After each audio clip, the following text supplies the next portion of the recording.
Sianama. Hey, hey, hey, Sianama. Hey, hey, hey, Sianama. Hey, hey, hey, Sianama. Hey, Sianama. Hey, Sianama. Sianama. Boa noite a todos e todas, meus irmãos e minhas irmãs. Saúdo novamente a divina presença na vida e na existência de cada um e cada uma de vocês. Bem, aqui estamos desta vez trocando uma ideia via Instagram, tá? E quem está assistindo a presente live, sugiro que também dê uma assistida na live anterior, tá? Em que conversamos um pouco sobre plantas de poder e plantas mestras. Tá? Foi uma live bastante produtiva, né? Aqui realizamos no canal Arqueologia do Sagrado no YouTube. E agora aqui vamos nós, tocando novamente no assunto das plantas de poder. Tá? Muito possivelmente esta live necessitará de um complemento, tá? De uma outra, né? Para complementá-la. Boa noite, Núcleo Gratidão. Salve nossa força. Que Deus nos ilumine sempre e a Jurema Santa Sagrada nos traga cada vez mais luz, mais saúde, mais paz, alegria e sabedoria. Então, a ideia da live de hoje é conversarmos um pouco sobre magia e plantas de poder. Tá? Quando nós refletimos dentro de uma perspectiva historiográfica sobre as práticas mágicas que surgiram ao longo do tempo, né, ao longo desses milhares de anos de evolução de nossa espécie neste planeta, e o uso das plantas de poder, a comunhão de plantas de poder, nós encontramos em diversas culturas um alinhamento, tá? Diversos povos do passado, da Índia, da Mesopotâmia, do Egito, de Roma, da Grécia e aqui do território brasileiro, tá? Realizaram suas práticas mágicas, caracterizando-as em diversos momentos, em diversas ocasiões, marcando-as com a comunhão de plantas de poder. Tá? Quero dizer, a comunhão ritualística de plantas de poder para fins medicinais, mágico-medicinais e marciais foi uma constante, algo presente em diversos povos do mundo. Tá? Se você for pegar um livro de um cronista europeu, como Jean de Lery, por exemplo, que escreveu Viagem à Terra do Brasil, só para citar um exemplo, você vai encontrar lá nos relatos dele, né, o uso de plantas de poder em cerimoniais mágico-marciais, por exemplo. Tá? E aí os exemplos são vários, né? Entretanto, olha, eu me aproximo assim porque eu não consigo ler direito, a tela é muito pequena, tá bom? Mas o seguinte, o tema, como eu falei ainda há pouco, da presente live é magia e plantas de poder. Eu sugiro a vocês que estão assistindo esta live, que assistam a live anterior, tá, sobre plantas de poder e plantas mestras. Tá? E muito possivelmente a presente live precisará de outra para complementá-la. Tá? Vamos começar por partes, com uma espécie de introdução. E eu gostaria de conversar com vocês um pouco sobre magia, tá? O que para muita gente é folclore, o que para muita gente é algo ilusório, né? Para muitos antropólogos, historiadores, inclusive para muitos espiritualistas, para algumas escolas rosacrucianas, para o kardecismo, por exemplo, também, o que nós chamamos magia é uma coisa fora de moda, uma coisa anacrônica, uma coisa do passado, algo caracterizado por fantasias, brincadeiras, folclores, ludismo e ilusão. Tá? Particularmente eu discordo dessa visão, essa visão um tanto positivista, um tanto cartesiana, tá? Porque o que nós chamamos de magia sempre foram métodos e técnicas, independente de serem lúdicas ou não. Tá? Isso é uma característica cultural de cada sociedade, de cada povo e merece respeito, mas magia sempre foi um conjunto de técnicas e métodos através dos quais, por meios aparentemente desconhecidos, por não serem materiais, as pessoas realizavam suas vontades. Tá? Magia é manipulação de forças psíquicas, manipulação de forças mediúnicas, interação com forças cósmicas, interação com planos paralelos de existência. Tá? E o rito mágico, as cerimônias mágicas é que conduzem essas expansões psíquicas, esses desenvolvimentos e alinhamentos mediúnicos e essas inter-relações entre nós seres humanos e demais forças, potências universais. Tá?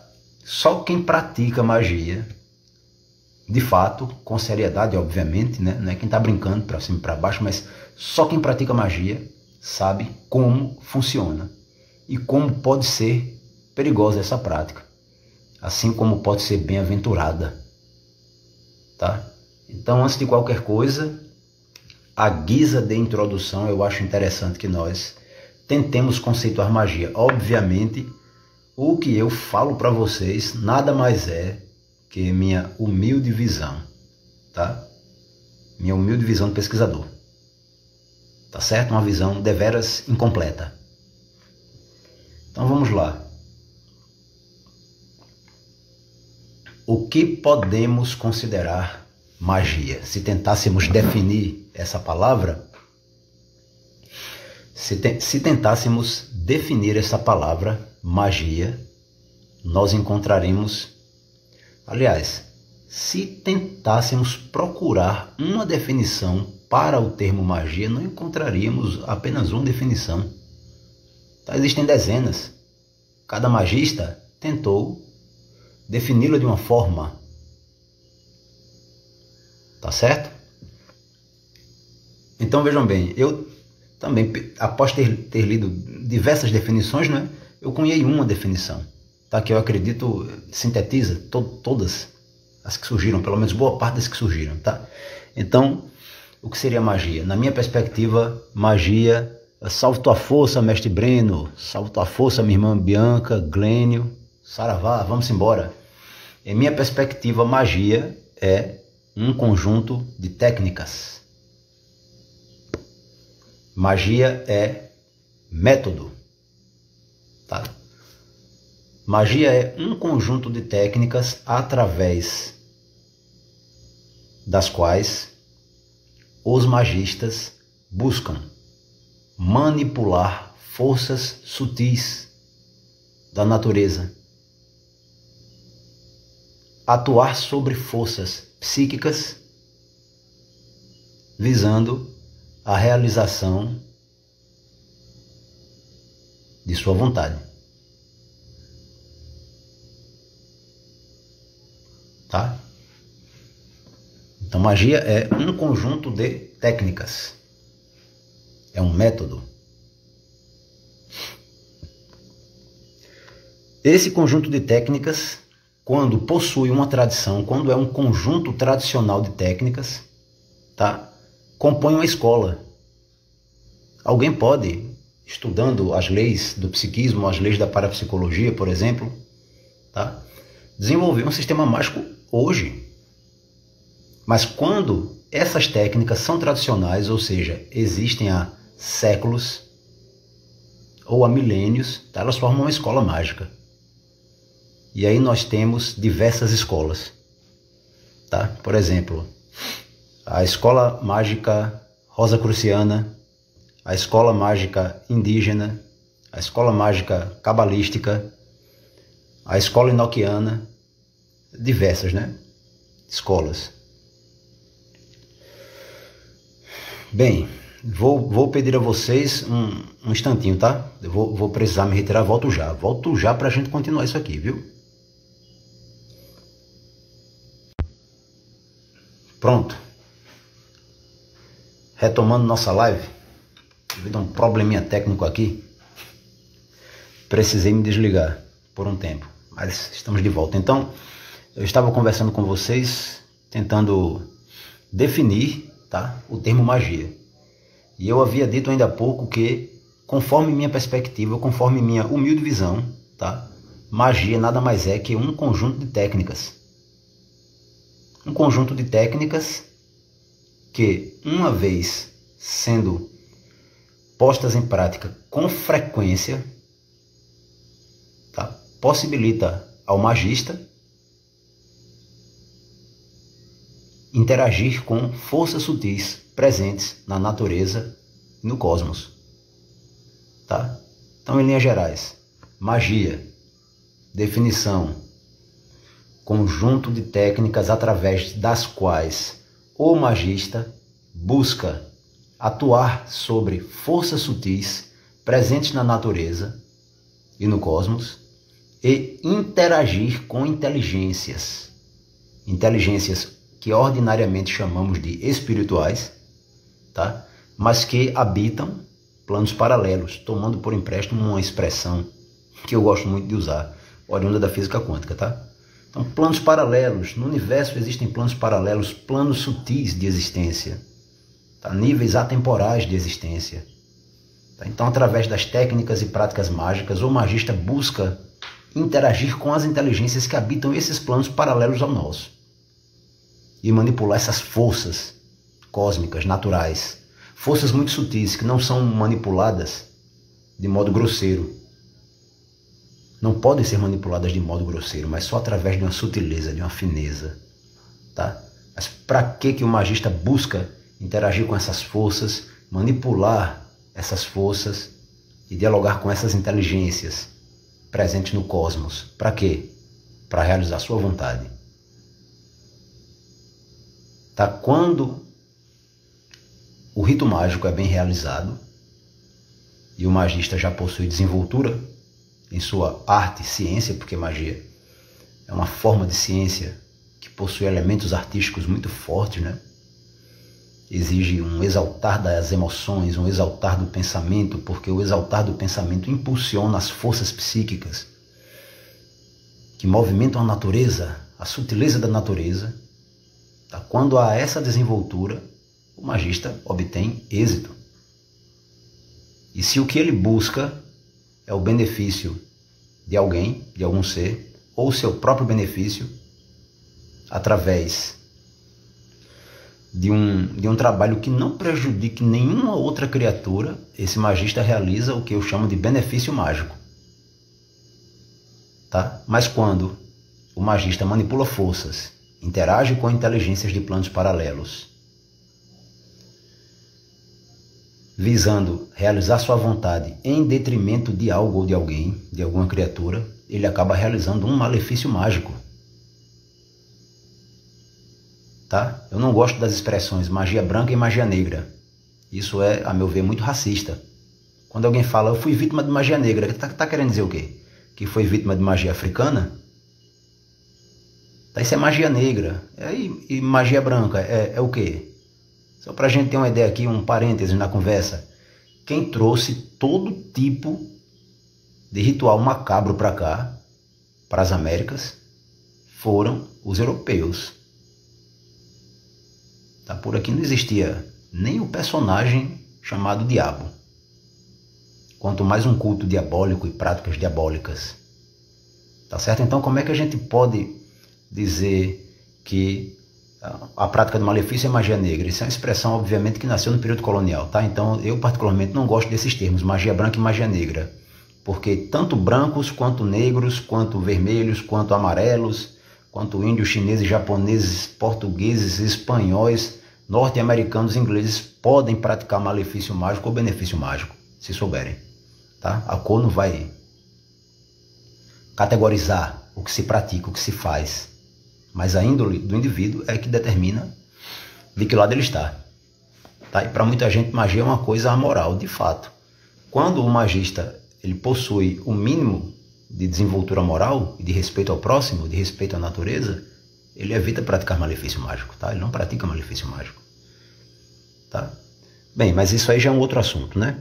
Mas em linhas gerais, definição do termo magia. Magia é técnica, é um conjunto de técnicas, tá? Quando esse conjunto de técnicas, era isso que eu estava dizendo ainda há pouco, tá? Antes de encerrar a conversa, né, momentaneamente, quando esse conjunto de técnicas possui séculos de existência ou milênios de existência, então esse conjunto de técnicas forma uma escola, uma tradição mágica. tá? Alguém pode, como eu disse ainda há pouco, estudando as leis do psiquismo, estudando a parapsicologia, praticando meditação, tá? Desenvolver um sistema mágico não tradicional. Entretanto, existem escolas mágicas muito antigas, né? Que possuem mais de 300 anos, 500 anos. Quantos anos temos aí de magia egípcia, de magia sumero-babilônica? Por exemplo, quantos anos temos aí de magia indígena e cabocla, né? Muitos séculos, quiçá milênios, né?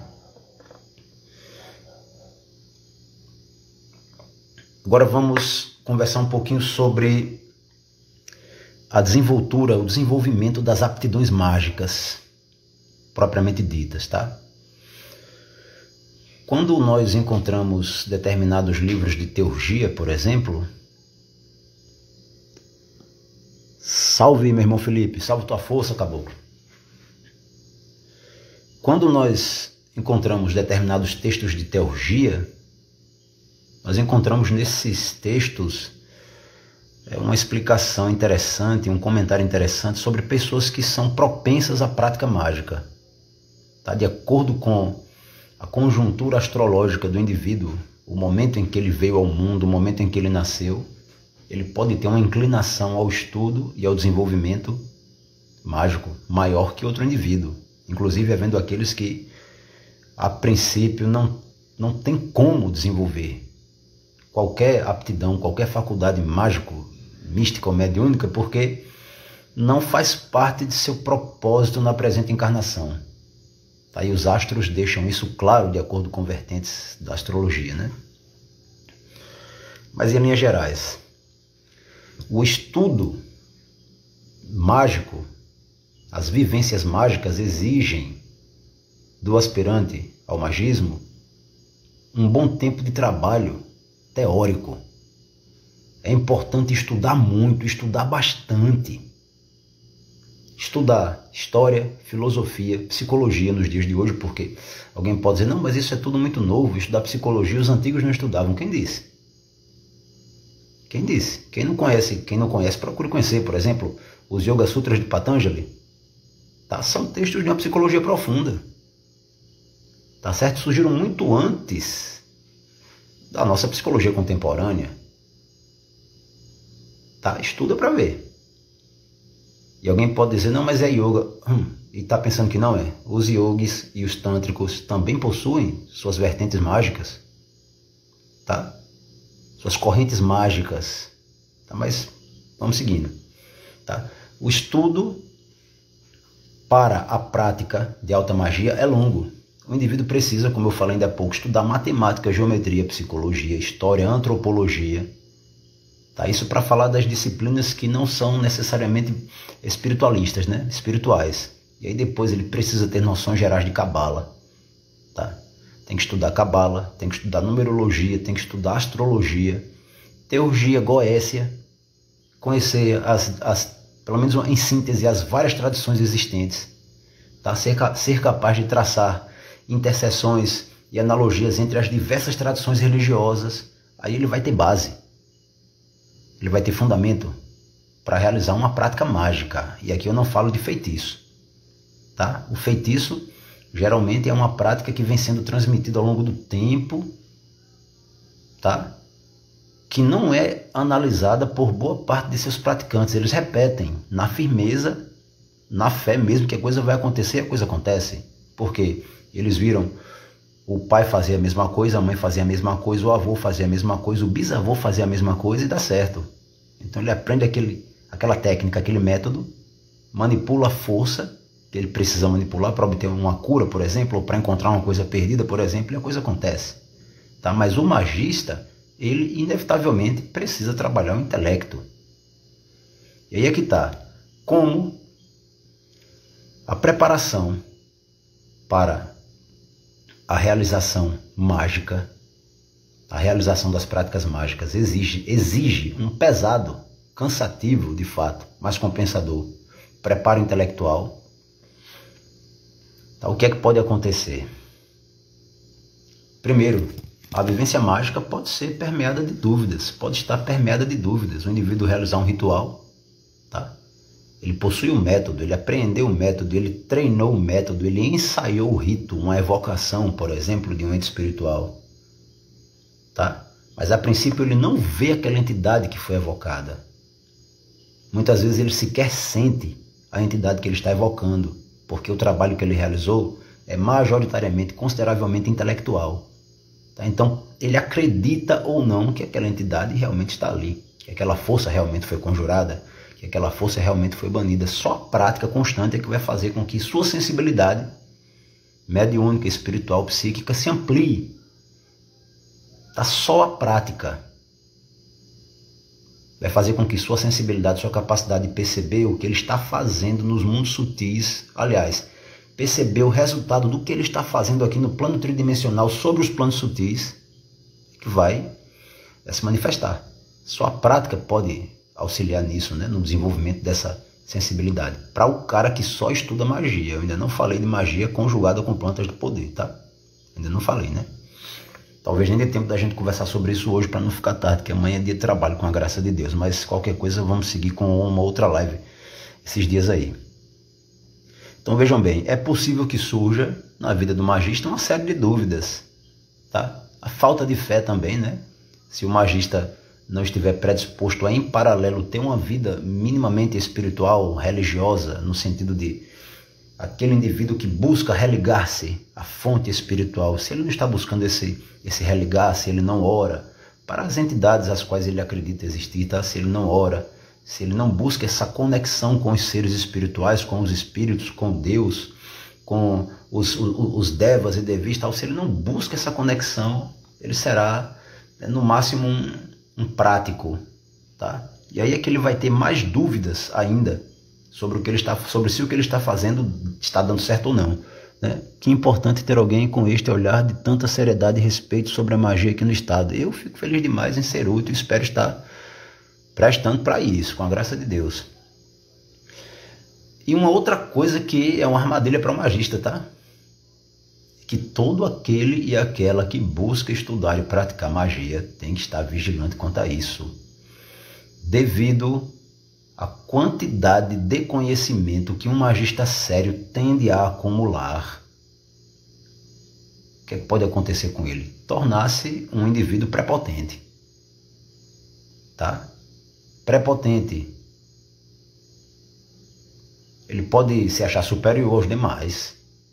Eu conheci pessoas assim, conheci pessoas que chegavam para mim e falavam coisas impossíveis, tá? De acontecer até no universo mágico. Um exemplo aqui, um determinado cidadão, que eu conheci há uns 20 anos atrás, estudava magia e tal, chegou para mim e falou assim, me chamou num cantinho e falou: o que eu consigo fazer é enviar todas as almas do purgatório contra alguém. Eu olhei assim e pensei, rapaz, impossível. Como é que é o negócio, cara? Purgatório existe? Como é que é esse negócio aí? Aí você vai evocar todas as almas do purgatório e mandar para cima de um cara? Rapaz, é muita prepotência, já está beirando a loucura. É quase uma megalomania espiritual, tá? Se não buscar essa fonte espiritual, vai cair nas armadilhas do ego. Exatamente. Se o cara não buscar o autoconhecimento, é por isso uma proposta que eu faço, né? Que todo magista busque meditar para conhecer-se em profundidade, tá? E aquele camarada também que trabalha com plantas de poder, porque existe o magista que trabalha com plantas de poder e o xamã que trabalha com plantas de poder, mas não pratica esses sistemas intelectivos de magia, complexos demais, tá? Pratica magia natural, né? Que também é uma forte tradição, tá? Muito antiga e poderosa. Mas tanto o xamã que comunga de plantas de poder, quanto o magista que só trabalha de modo mais metódico, tá?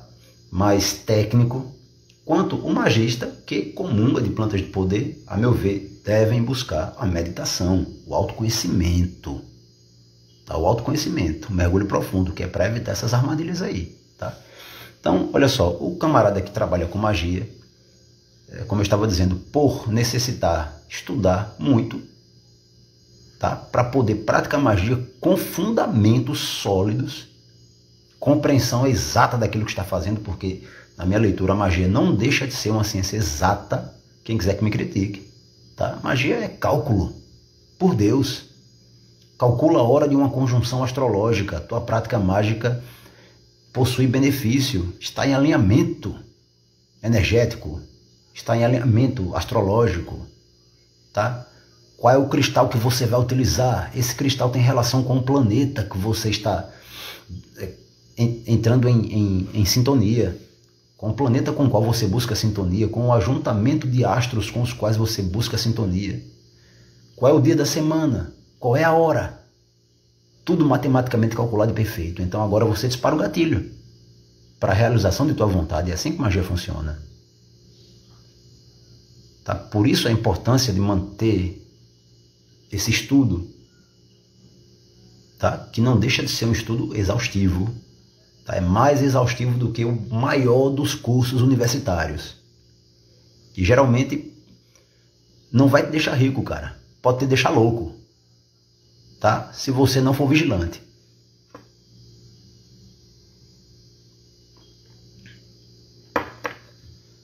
Mas além das dúvidas, além da falta de fé, tá? Dos questionamentos que surgem, tá? A magia pode tornar o indivíduo, o estudo da magia pode tornar o indivíduo um tanto quanto megalomaníaco, né? Tá? Agora, o estudo sério, tá? Moderado, por mais que prolongado, tá? Estudo equilibrado, organizado, livre de quaisquer impulsos fanatizantes, tá? O estudo sério, né? E a prática metódica, a vivência diária, devocional, ritualística, cerimonial, acompanhada por meditações e orações, pode contribuir com o desenvolvimento, o despertar e consequente desenvolvimento de faculdades latentes, faculdades psíquicas, faculdades mediúnicas. Psiquismo e mediunidade, por mais que se pareçam, são coisas distintas. Nem todo mágico é médium, tá? Ostensivo. Nem todo médium é mágico. Certo? Mas o termo cunhado pelo Matheus Silva, médium magista, para mim é o termo mais completo. Tá? Porque o magista que possui ciência das faculdades mediúnicas que trouxe para a presente encarnação vai mais longe, tanto mediúnica quanto magicamente. Tá? Sim. E aí vejam bem, no seminário que nós iremos realizar a partir de quinta-feira, Magia Indígena e Cabocla, Teoria e Prática, há um estudo sobre ética e magia. Tá? Quem quiser que me chame de anacrônico e fora de moda, eu sou muito feliz. Estudo magia faz tempo, desde adolescente. Tá? Entretanto, eu considero importante que, aliado ao estudo mágico e às vivências práticas no campo da magia, nós sejamos éticos. Magistas, ocultistas, sejamos éticos. Tá? Tenhamos não necessariamente uma ligação, a não ser que queiramos, com uma instituição religiosa, mas que tenhamos dentro de nós valores positivos, favoráveis à vida, respeito ao próximo, respeito aos seres vivos, amor à natureza, tá? A noção de que nós não somos donos das outras pessoas a ponto de nos acharmos microdeuses, quero dizer, nós somos Deus por extensão, né? Eu tenho convicção disso. Nós estamos dentro da mente de Deus, do sentir de Deus existencial. E essas expressões são muito limitadas, né? Mas nos dão ideia do local que ocupamos no universo. Mas o que eu quero dizer é, o camarada desenvolve capacidades psíquicas, mágicas, e acha que pode se meter na vida dos outros, separar um casal, matar alguém, aleijar alguém, prejudicar, ferir, matar um animal, matar uma planta, fechar caminho, Rapaz, tá pensando o quê, cara? Preste atenção. Todo-Poderoso só é um. E justo. Extremamente, infinitamente justo. Deus. E seus mensageiros. Não brinca com isso não, cara. Então estudar magia, praticar magia dentro de uma ética. Permeado por simples, mas importantes valores morais. É um dos estudos que eu vou fazer nessa formação chamada Magia Indígena e Cabocla, Teoria e Prática, tá? Que começa na quinta-feira. Uma turma pela manhã, uma turma à noite, graças a Deus. Algumas pessoas estão interessadas e eu me sinto feliz em ser útil. Pois é. Bem, resumindo o que eu conversei com vocês até o presente. Tá? O que seria magia? Magia, um conjunto de técnicas através das quais o magista busca interagir com forças sutis, energias sutis, presentes na natureza e no cosmos, também dentro de si, microcosmos, né? Forças microcósmicas, tá? Macro e microcósmicas. Assim como interagir com entidades espirituais, visando a realização de sua vontade. Tá? O indivíduo pode ser alguém que consegue interagir com essas forças, com essas energias e com essas inteligências e não ser bom. Assim como ele consegue interagir com essas inteligências e forças e ser bom, ser honesto. Tá? Posso afirmar com toda segurança, quanto mais alinhado ao bem o indivíduo estiver, mais longe ele vai, seja no caminho místico, seja no caminho mágico. Tá? O seminário vai ser online, através do Google Meet. As inscrições ainda estão abertas, né? Até quinta-feira, aliás, até quarta-feira desta semana. Outra coisa que eu conversei ainda há pouco, né? A prática mágica exige um preparo, e esse preparo é intelectual. Exige estudo do magista. Tem que estudar constantemente, tá? Se você pegar um livro clássico de alta magia, por exemplo, o Tratado Elementar de Magia Prática, Filosofia Oculta de Cornélio Agripa, se você pegar lá o Dogma e Ritual da Alta Magia do Eliphas Levi, você vai ver que sempre eles dividiram os tratados em teoria e prática. Antes de você chegar na prática, você tem que se debruçar sobre a teoria, tá? E ali o que eles colocaram foram indicações, né? Por mais que seja densa a leitura, é uma síntese da síntese da síntese do que um magista precisa saber. Você pega um livro do Eliphas Levi, tem oração lá em hebraico, tem oração em grego. E aí você não entende nem grego nem hebraico, não consegue pronunciar as palavras. O que é que você vai fazer? Vai ter que estudar grego e hebraico para poder realizar o ritual. Tá? Dentro do que se, por exemplo, magia cabalística, obviamente. Um sistema mágico alinhado com a tua cultura, o sistema mágico da terra em que você nasceu, como magia indígena, por exemplo, magia cabocla, tá? Magia do catimbó, né? Exigem outras iniciações, né? Outras vivências, mas prescinde desse conhecimento técnico de outras línguas, né? Agora, se teu coração te chama para o estudo da magia egípcia, você vai ter que estudar egiptologia, cara, não tem para onde correr. Tá? Se teu coração te chama para o estudo da alquimia, você vai ter que entender química, meu irmão.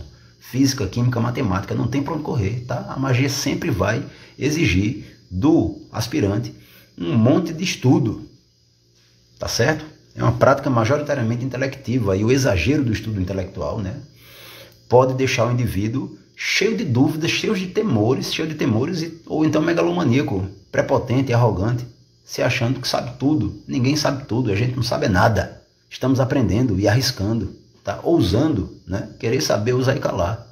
Dando certo, a gente guarda o resultado da prática para a nossa vida, para a nossa vivência. Deu certo, consegui avançar, interagir com um ser espiritual de uma sétima esfera de tal reino.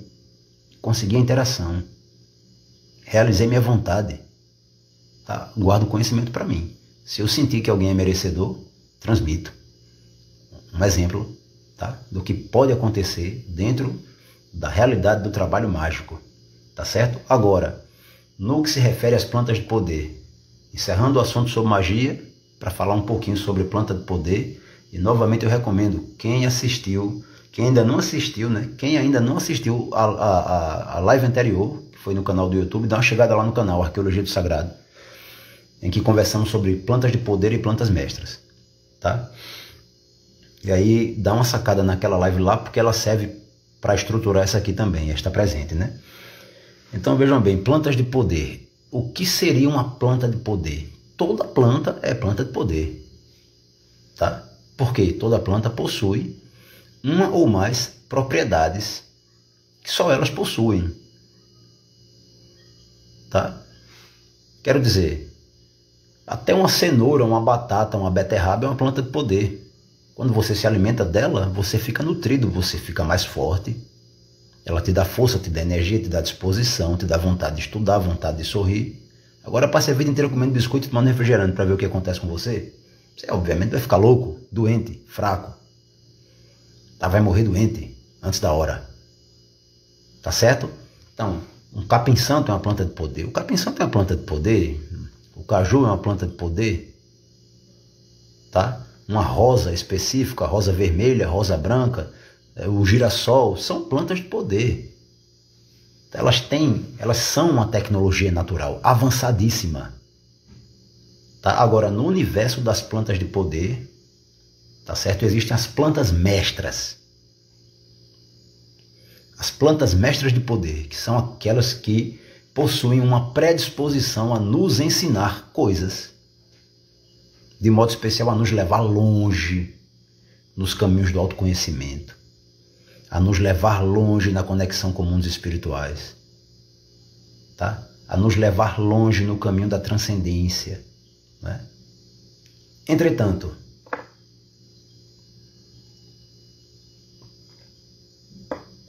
a não ser que a inteligência da planta queira, né? Isso é sério. O que a comunhão de uma planta mestra de poder pode proporcionar ao espiritualista? Primeiro, uma expansão de consciência. A consciência se expande. O que significa essa expressão, expansão de consciência? Nós temos acesso a outras frequências existenciais que são captadas por determinadas glândulas do nosso corpo.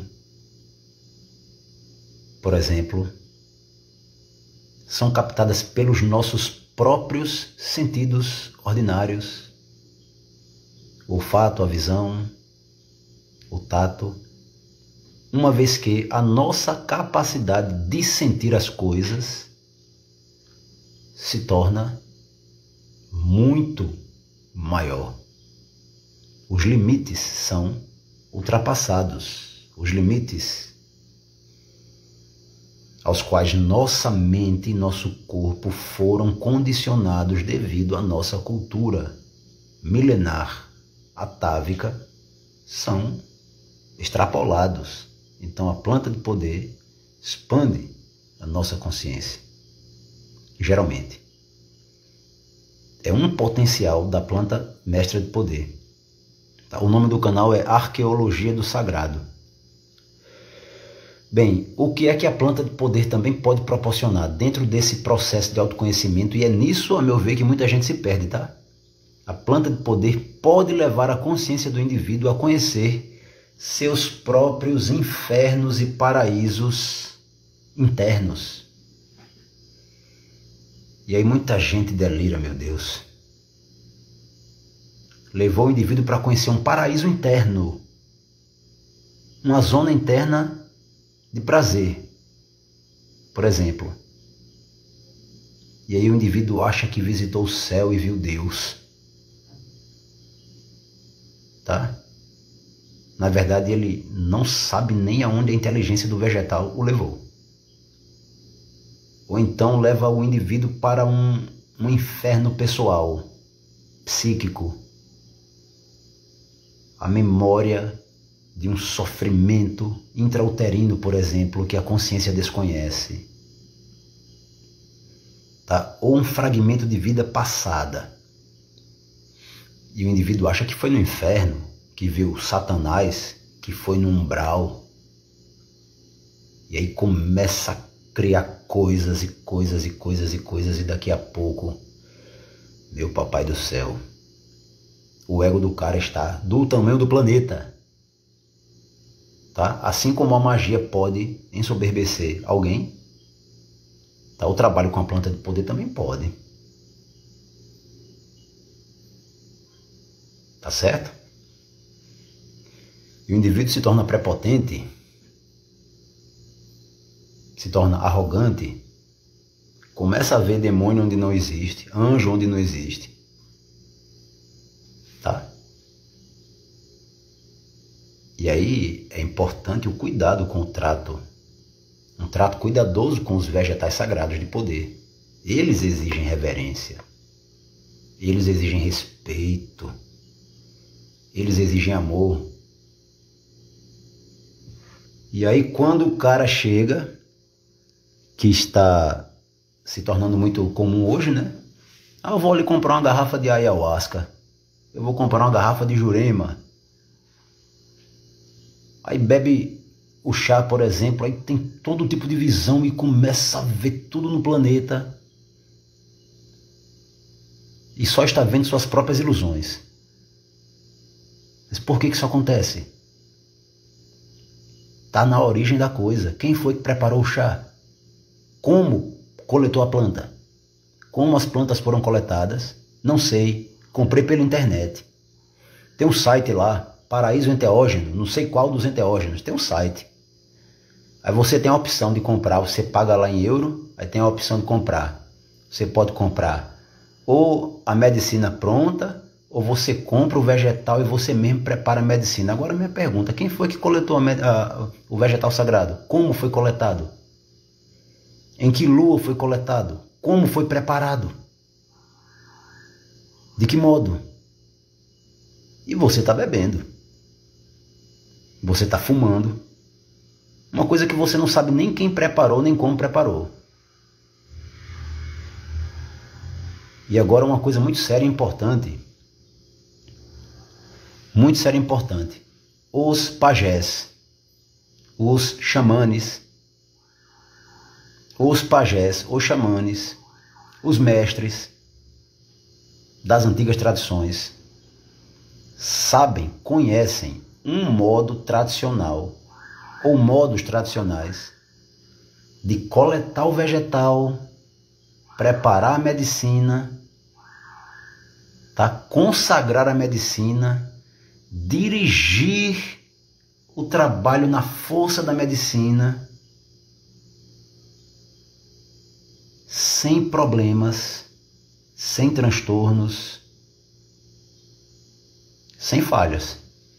Da mesma forma, os xamanes contemporâneos, não precisa ser necessariamente alguém ligado a uma tradição histórica, mas um indivíduo que trata a planta com respeito, que trata a planta com amor, que aprende com a própria planta, tá? Que não destrói a espécie, que não transforma num comércio banal, pueril, tá?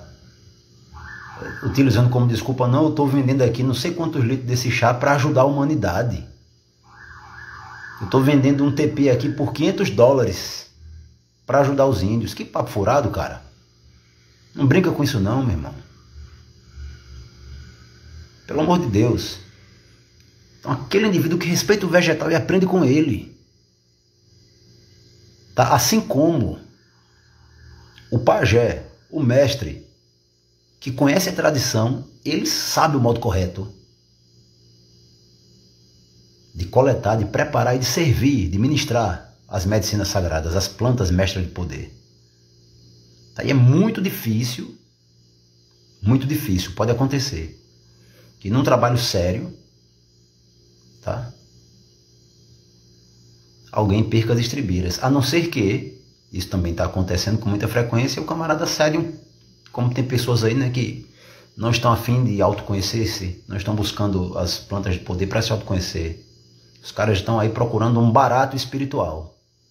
Então o cara vai no teu terreiro, depois vai no terreiro do outro, depois vai no terreiro do outro, e do outro, e do outro. Aí bebe ayahuasca, aí comunga isso, comunga aquilo outro. Dentro de um ritual com 2 pessoas, depois de um ritual com 30 pessoas, com 60 pessoas. Pelo amor de Deus, a confusão de egrégora, Jesus, o que é que está acontecendo? Enfim, tá? Por que eu estou falando isso? O que eu quero dizer? Se existe uma tradição, como a Jurema Sagrada, se existe uma tradição como o Santo Daime, por exemplo, que dura tanto tempo, que existe há tantas décadas, se existe um trabalho como o dos índios ayahuasqueiros do norte do Brasil, que existe há milhares de anos, e esse trabalho permanece, essa tradição permanece viva, é porque ela funciona. Se ela não funcionasse, ela já tinha sido extinta faz tempo. Uma coisa que dá errado tende a deixar de existir. Por tanto tempo, talvez alguém sustente a mentira por 30 anos. Agora, nenhuma mentira dura, quero dizer, no universo do trabalho com as plantas sagradas de poder, as plantas mestras de poder, as tradições são caminhos certos, tá, para lidar com esses vegetais sagrados. E quem quiser conhecer uma planta de poder, tá, e ir além de uma expansão de consciência através da qual o indivíduo mergulha no seu inferno pessoal, no seu paraíso pessoal, e acha que está vendo Jesus e Nossa Senhora no céu, e acha que já é uma divindade em terra, e começa a julgar todo mundo, e condenar todo mundo, e criticar todo mundo, e ver demônio em tudo que é canto, menos nele. Tá? Então procura uma tradição séria.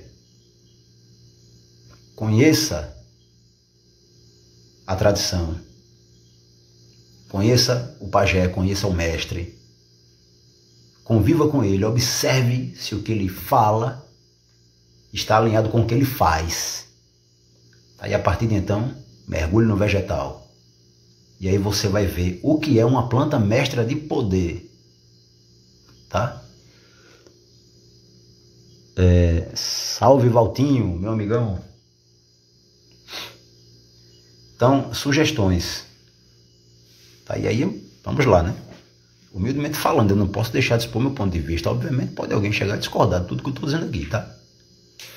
Mas vejam bem, através do rito apropriado, assim como através de uma prática coerente, respeitável, amável, tá, com o reino vegetal, as inteligências das plantas podem nos conduzir em seus mistérios. Aí sim, aí você não vai mergulhar em infernos pessoais. Você vai passar por processos legítimos de cura, processos intensos de autoconhecimento,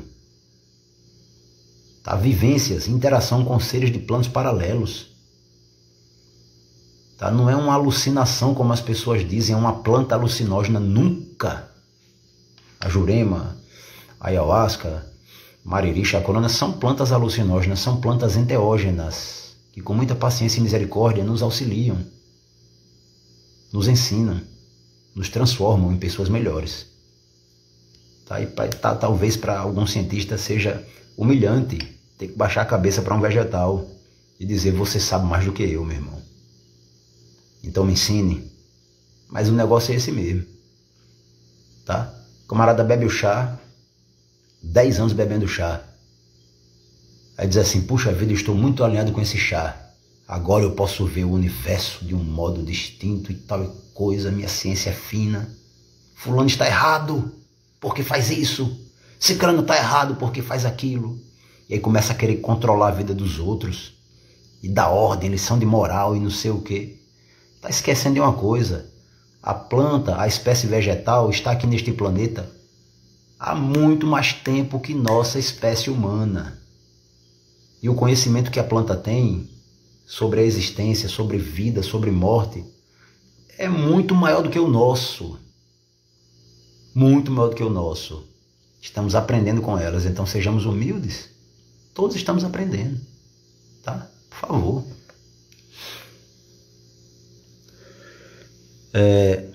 Perfeitamente. E aí, para finalizar esta live, teremos que realizar uma outra, tá? Tocando nesse mesmo assunto aí, para tratar do objetivo desse estudo, né? Uma coisa que eu sugeri ainda há pouco: o trabalho com magia, assim como o trabalho com plantas de poder, a meu ver, tá? Deve ser acompanhado por exercícios meditativos. A meditação é muito importante, tanto para o magista quanto para o xamane. Pode ter certeza disso. Tá? Quem pensa que não, nossos índios tinham mantras. Nossos índios brasileiros tinham pranayamas, exercícios respiratórios. Tá? Para onde foi essa ciência? A colonização deu conta. Muita coisa se perdeu. Se os nossos índios tinham mantras, alguns sobrevivem, né?